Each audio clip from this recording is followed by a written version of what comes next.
Hi, it's Pastor Ken from Northminster Presbyterian Church in Tucson, Arizona. Hope you're having a great day. Today's scripture that we're looking at is a continuation of the story that we looked at last Thursday. It's the story of Jacob and Esau. And within our Presbyterian mission calendar, you'll find that story in Genesis 32.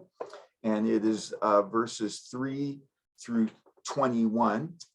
Genesis 32, 3 through 21. And some years have passed.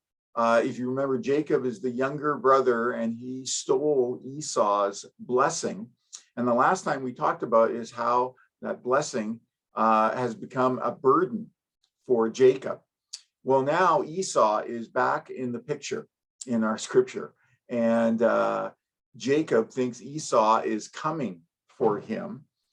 Esau has done very well for himself and has some armies, and Jacob gets word that Esau is on his way to meet him. Jacob, even though from early on, when we get introduced to this family, we see that God's plan is for Jacob to prosper. In a sense, Jacob represents Israel in our story. And but Jacob seems to have forgotten that. And so he comes up with this plan, but he also prays.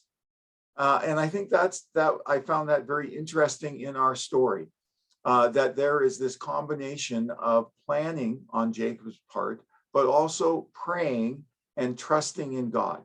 And I think that's a great lesson for us. I know that sometimes we can get into the habit of just praying, and we think that somehow planning is not trusting in God. And yet we see from this story that we can both plan and pray, and be praying while we're planning and planning while we're praying.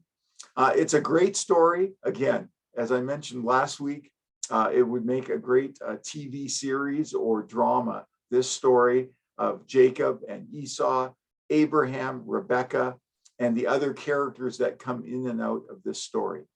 But I hope as you move through your life journey as a follower of Jesus, that there are times in your life where God does call us to plan, and to plan carefully and wisely and thoughtfully, but also at the same time to be in prayer. I hope you have a great day and a great rest of your week. Be safe and be well.